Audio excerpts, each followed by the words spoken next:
It is a beautiful Sunday afternoon from the campus of St. John's University in Queens, New York at Belson Stadium, where today ESPN3 brings you NCAA Women's College Soccer. It is West meets East as the Long Beach State 49ers at 5-3-1 make the trip to battle the 4-3-1 St. John's Red Storm.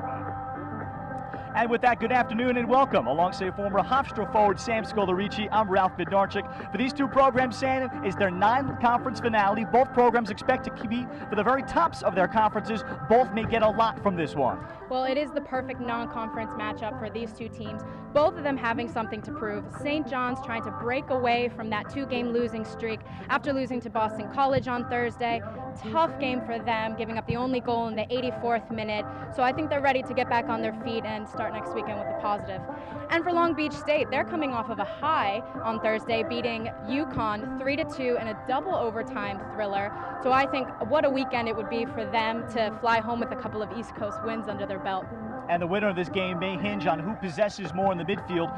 For St. John's, they've moved forward Lucy Whip over to the center midfield position. She may have her hands full today.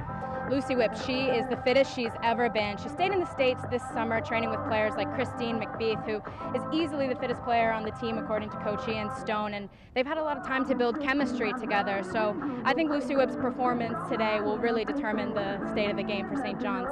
Long Beach State was dealt a critical blow to their hopes in Game 2 of the season, losing potential All-American forward Ashley Gonzalez to a torn ACL. Instead, Katie Pingle has stepped up in her absence. The transfer from Santa Clara, she's very young. She's only a sophomore, but she has stepped in well in that position for Ashley Gonzalez in that center forward role. She's doing everything right so far, but I think she's only scratched the surface with the 49ers, so it'll be interesting to see how she does today. Long Beach State seeking a huge weekend sweep on the East Coast. St. John's and Long Beach State getting their final non-conference tune-up before league play begins. We're coming back with starting lineups in the opening kick next on ESPN3.